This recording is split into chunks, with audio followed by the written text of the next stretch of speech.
Hai semuanya, kembali lagi di Podcast Story, podcast agroindustri bersama saya Meiza Yohanda Mujevi dari program studi Teknologi Industri Pertanian angkatan 2020.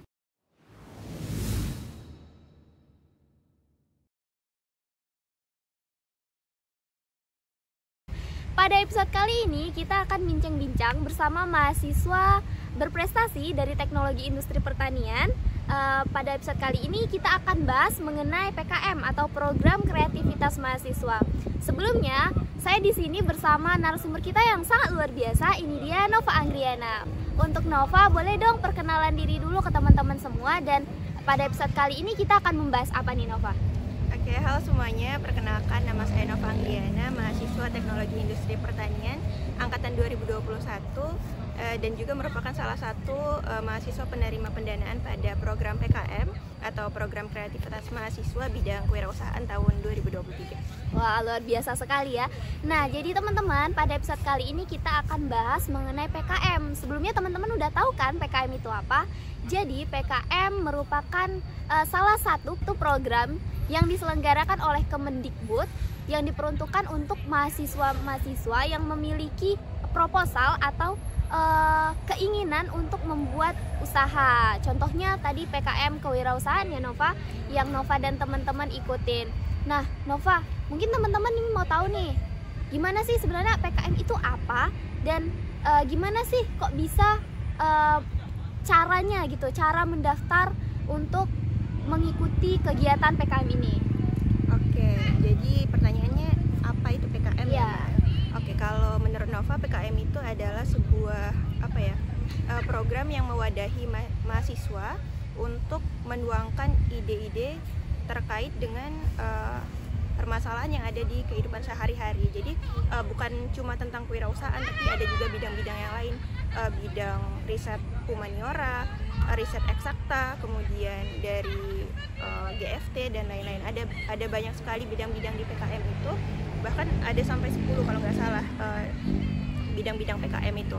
Kemudian dari alurnya sendiri, PKM itu pertama ya kalau misalkan mau mengajukan proposal PKM di Simbel Mawar, tentunya kita harus punya proposalnya dulu kan.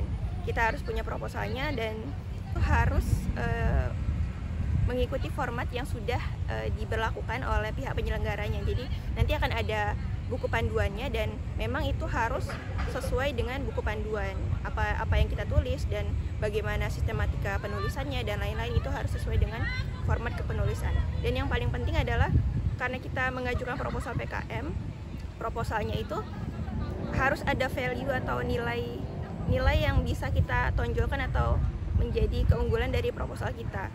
Dan kalau Nova sendiri itu kan tentang kewirausahaan kan Mbak, jadi tentang produk.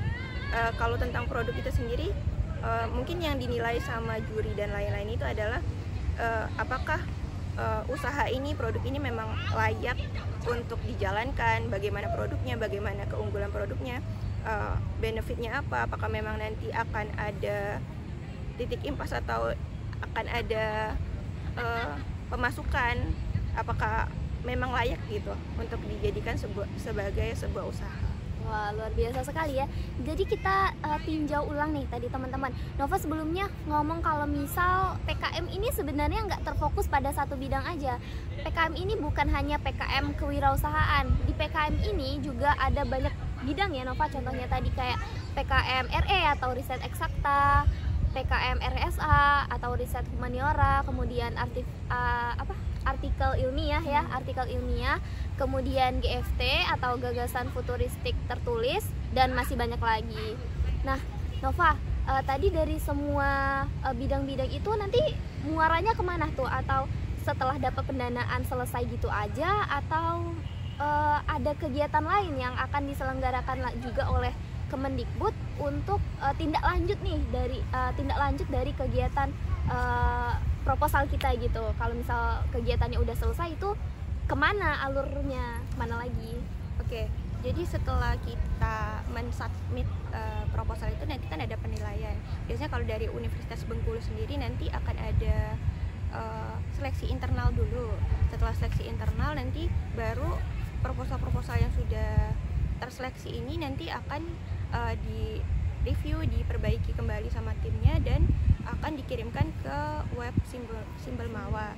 Kemudian setelah itu nanti akan ada seleksi lagi dari reviewer nasionalnya, terus akan ada pengumuman. Setelah itu untuk pengumuman ini kan pengumuman pendanaannya kan, ini dapat pendanaan atau enggak. Nah, di panduan itu sudah ada sih, maksudnya tuh alurnya sendiri itu setelah pengumpulan proposal, penilaian, kemudian pengumuman, setelah itu ada nanti pelaksanaan. Nah, jadi setelah diumumkan siapa aja di proposal yang lolos atau tidak lolosnya sendiri, nanti akan mendapatkan pendanaan. Oke, jadi dana yang diberikan nanti itu rentangnya dari 7 sampai 10 juta. Nah, biasanya dari universitas nanti akan ada sejumlah dana yang akan diberikan untuk pendanaan, kemudian dari pusat juga akan diberikan pendanaan. Setelah itu kan nanti kita ada pelaksanaannya. Pelaksanaannya itu nanti kalau dari kewirausahaan sendiri nanti akan sesuai dengan jadwal kegiatan yang sudah kita lampirkan di proposal. Jadi kalau pelaksanaan PKM ini kan ada 5 bulan. Jadi kalau di tahun 2023 ini pengumumannya tanggal 16 Juni tahun 2023, kemudian sampai dengan bulan November tahun 2023 pelaksanaannya. Nanti ada sesuai dengan jadwal kegiatan kita di proposal, bulan 1 kita ngapain, bulan 2 kita ngapain, bulan 3 sampai selanjutnya itu ngapain. Tapi nanti akan ada penilaian dari juri maupun reviewer yang nasional itu, namanya nanti PKP2. PKP2, kemudian ada yang namanya PIMNAS juga.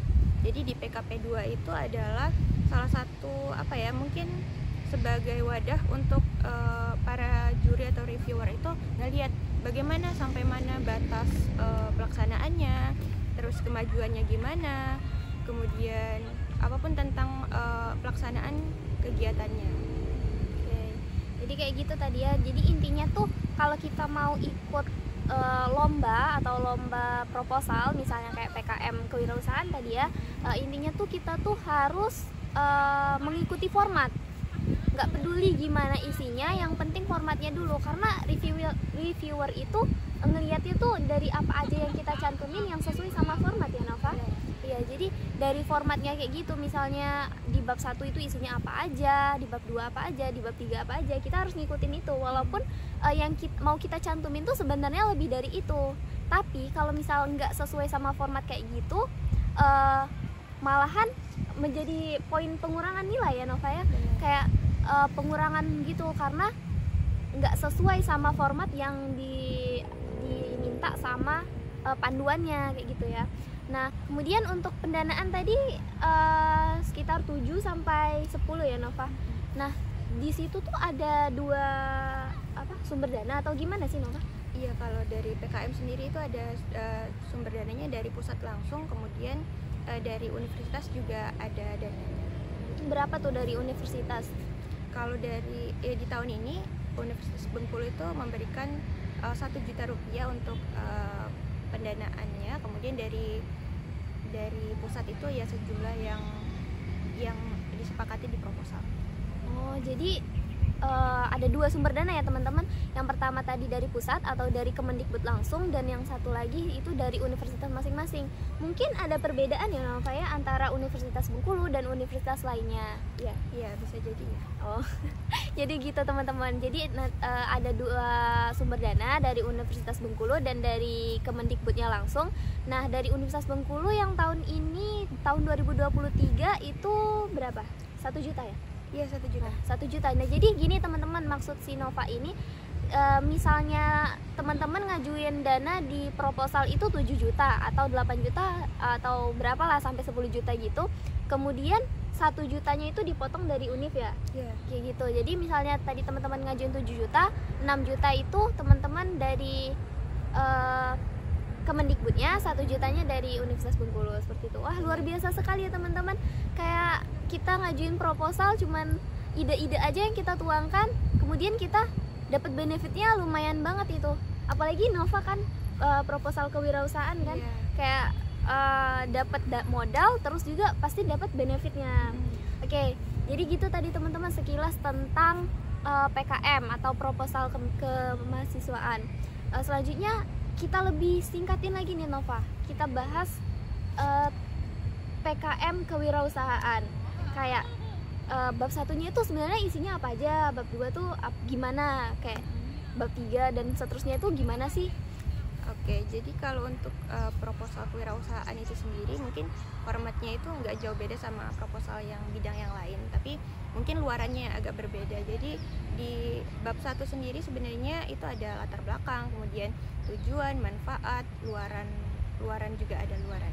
Jadi untuk luaran dari proposal kewirausahaan itu sendiri yang wajibnya ada 4. Jadi ada laporan kemajuan, laporan akhir, kemudian produk yang dihasilkan karena program tentang kewirausahaan, jadi harus ada produk luarannya, kemudian ada media sosial sebagai salah satu wadah untuk mempromosikan produk-produknya. Tapi untuk media sosial ini memang diwajibkan untuk seluruh bidang. Ya. Oke. Jadi itu tadi ya teman-teman, di bab 1 itu pada intinya sama kayak proposal biasanya ya, ada latar belakang, tujuan, manfaat, kemudian penambahnya itu luaran. Nah untuk program PKM kewirausahaan ini sendiri itu ada 4 ya tadi Nova ya, ada 4 luaran wajibnya, yaitu laporan akhir, laporan kemajuan, akun media sosial, dan produk. Nah, berhubung karena kewirausahaan tadi ya Nova ya, karena kewirausahaan jadi punya produk. Nah untuk bab 2, bab 3 dan selanjutnya itu gimana ya? Di bab 2 itu ada gambaran umum usaha. Jadi di bab 2 itu di proposal kita harus menuangkan ide-ide kita, bagaimana kita menggambarkan produk kita tuh memang secara detail, kita melihat atau mencantumkan benefitnya gitu kan. Kalau misalkan produk Nova sendiri itu kan produknya minuman gitu kan, apa sih minuman ini tuh apa, terbuat dari apa, bagaimana kondisi sumber daya pembuatnya, apakah di Bengkulu ada atau gimana. Jadi ada gambaran umum usahanya. Oke, jadi gitu ya teman-teman. Di bab 2 ini gambaran umum usaha. Nah, di sini tuh kita tuh lebih tekanin atau lebih perhatiin di detail-detailnya kayak gitu. Kayak apa sih keunggulan produk kita dibanding produk-produk sejenis yang dijual lainnya kayak gitu. Jadi misalnya yang Nova tadi produk minuman kan. Nah, produk minuman Nova ini benefitnya apa? Terus perbedaannya sama produk-produk sejenis yang lain itu gimana? Keunggulannya apa? Lebih kayak gitu ya Nova. Terus di bab selanjutnya, oke, mungkin untuk di bab yang sebelumnya tadi ada juga tentang perhitungan kelayakan usaha. Nah di bab 2 itu bukan cuma gambaran usaha, tapi juga tentang bagaimana kita memperlihatkan bahwasanya usaha ini memang layak dari segi finansialnya, modalnya berapa, biayanya yang dikeluarkan berapa, kemudian bagaimana income yang akan dihasilkan itu di tahun pertama, kedua, dan ketiga itu berapa gitu. Kalau di panduan sendiri itu kita menggunakan perhitungan cash flow. Oke, jadi luar biasa sekali teman-teman ya. Jadi di bab 2 ini kita tuh harus mencantumkan kayak kalau kita jalanin usaha ini tuh ada benefitnya atau enggak kayak gitu, atau usahanya sia-sia aja, apa beneran nanti akan dapat keuntungan yang setimpal dengan usaha yang kita jalani, atau cuman jual-jualan aja kayak gitu. Luar biasa sekali. Oke, jadi itu tadi sedikit gambaran tentang bab-bab yang ada di proposal. Nah, Nova kan udah dapet nih, alhamdulillahnya udah menjadi salah satu mahasiswa yang didanai proposalnya. Nah itu kalau sudah didanai, kegiatannya kayak gimana aja nih Nova, terkhususnya di program PKM KWU ini? Oke, jadi untuk pelaksanaan dari PKM kewirausahaan sendiri yang sudah Nova dan tim lakukan itu setelah mendapatkan pendanaan, tentunya kita harus melaksanakan jadwal kegiatan yang sudah kita cantumkan di proposal gitu kan. Kan ada bab nanti ada lampiran jadwal kegiatannya gimana, bulan pertama kita ngapain, bulan kedua kita ngapain, dan lain-lain. Nah kalau untuk Nova sendiri itu bulan pertama itu Nova full melakukan persiapan. Jadi persiapannya kayak persiapan bahan-bahan dari produk gitu kan, apa aja yang harus dipersiapkan, bagaimana alat-alatnya gitu, terus pembelian alat dan bahan, persiapan konten dan lain-lain. Jadi bulan pertama memang full untuk kegiatan persiapan, kemudian baru pelaksanaannya kayak pembuatan produk, promosi dan pemasaran itu di bulan kedua sampai di bulan kelima. Kemudian di PKM ini sendiri itu ada kewajiban kita untuk mengisi yang namanya logbook kegiatan dan juga logbook keuangan. Nanti di web Simbol Mawa sendiri itu diberikan space untuk tim itu mengisi logbook kegiatan, logbook keuangan. Jadi logbook kegiatan itu sendiri adalah kayak pelaporan tapi harian, logbooknya logbook harian gitu. Jadi misalkan hari ini kita ngapain, kita beli bahan ke pasar dan lain-lain. Nah itu juga nanti kita laporkan di logbook harian ini. Kemudian untuk keuangan rekam jejak gitu ya. Benar. Kemudian untuk logbook keuangan juga begitu. Jadi kalau misalkan kita mengeluarkan sejumlah uang pada hari apa, tanggal berapa gitu kan, jam berapa, bahkan kita juga laporkan pada logbook keuangannya sendiri. Gitu. Jadi gitu teman-teman, di pelaksanaan kegiatan ini ada 2 logbook ya tadi. Itu yang harus terus dilaporkan. Yang pertama logbook kegiatan dan logbook keuangan.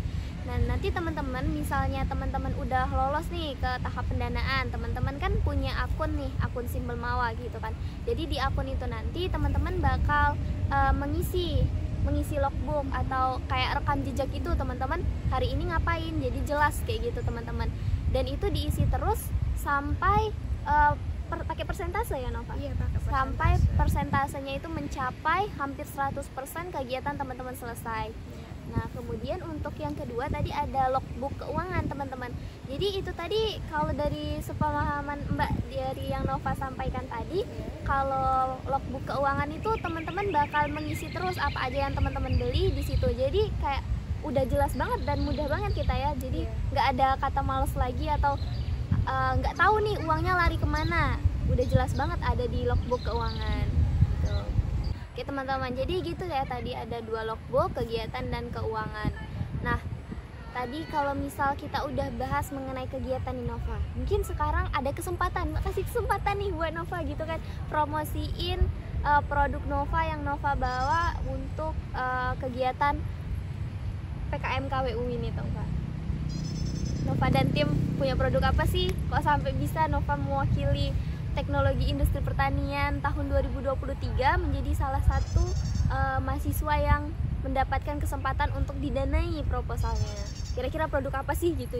Mungkin teman-teman juga penasaran. Oke, jadi produk kami itu adalah minuman kopi celup. Kopi celup. Jadi kalau misalkan teman-teman semuanya biasanya minum teh celup, nah ini adalah versi kopinya. Dan salah satu keunggulan lainnya adalah kami bukan cuma kopi tapi ada rempah-rempahnya sih. Rempah-rempahnya jadi bukan cuma dapat kafeinnya, tapi ada juga antioksidan yang ada gitu. Karena kami juga combine-nya dengan jahe dan juga kayu manis. Jadi salah satu minuman kesehatan juga. Kemudian benefit lainnya itu adalah kalau misalkan teman-teman biasanya kalau minum kopi itu ampasnya dibuang. Nah, jadi minum namanya celupi. Jadi celupi itu adalah produk celup jahe kopi. Jadi celupi itu adalah inovasi produk kopi celup yang dikombinasikan juga dengan rempah-rempah lain seperti jahe, terus kayu manis juga, dan dikemas dengan filter bag. Jadi kayak sama seperti kantong teh, tapi ini lebih agak berbeda lah dari kantong teh. Kemudian salah satu keunggulan lainnya adalah ampas kopinya ini bisa digunakan kembali. Jadi ampas kopinya itu mungkin konsumen itu biasanya kalau minum kopi kan langsung ampasnya dibuang atau gimana gitu kan, dan ngotorin gelas juga kan Mbak. Nah jadi celupi ini kalau misalkan teman-teman mengkonsumsinya, karena dia udah dikemas dalam bentuk filter bag, jadi teman-teman nggak perlu khawatir nih kalau misalkan minum kopi itu entah itu kesedek ampasnya atau mungkin ngotorin gelasnya gitu kan, jadi nggak perlu repot-repot lagi. Kemudian ampasnya juga bisa digunakan kembali sebagai pupuk tanaman dan juga sebagai scrub kulit. Tapi untuk yang scrub kulit itu masih dalam tahap pengembangan, tapi kami selalu menganjurkan untuk konsumen mempergunakan kembali celupi itu ampasnya sebagai pupuk tanaman. Wah, luar biasa sekali ya teman-teman.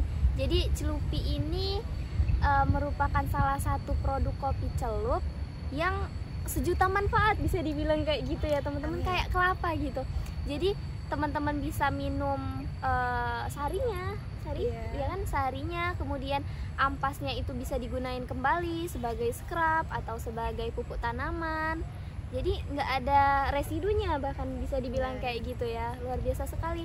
Nah itu tadi teman-teman salah satu keuntungan yang seperti itu yang bisa membuat juri atau penilai atau reviewer dari proposal kita itu menganggap bahwa produk kita itu memiliki sesuatu yang unik atau sesuatu yang bisa dikembangkan untuk selanjutnya, sehingga produk kita sangat bermanfaat dan dapat diterima, dapat didanai, seperti itu. Luar biasa sekali.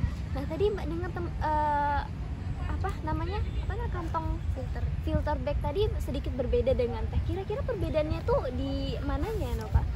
Sebenarnya nggak terlalu jauh berbedanya, tapi mungkin karena ini buat kopi kan, jadi nggak mungkin sama juga kayak teh, karena biasanya tekstur teh itu lebih halus daripada kopi juga, dan dia juga lebih mudah menyerap atau langsung menyerap di airnya gitu. Nah untuk yang filter bag ini sebenarnya kami udah beberapa kali bahkan mencari kemasan filter bag yang cocok gitu. Udah 2 kali ganti dan alhamdulillahnya yang sekarang itu cukup maksimal dalam penyerapan kopinya ke air. Berbedanya mungkin dari ketebalannya dan juga ukuran kantongnya sih. Jadi gitu teman-teman, kalau teman-teman tadi berniat untuk beli produk Celupi dari Nova dan tim ini, luar biasa sekali. Karena selain produk Celupi ini bisa kita nikmati rasanya, juga sebagai makanan fungsional, Celupi ini juga membuat kita kayak zero waste. Zero waste. Nah jadi gitu tadi teman-teman. Jadi kalau teman-teman berniat buat beli Celupi ini punya Nova dan tim, teman-teman dapat benefit yang sangat luar biasa sekali. Karena Celupi ini selain sebagai makanan fungsional, minuman fungsional, Celupi ini juga mengembangkan zero waste ya, atau ramah lingkungan.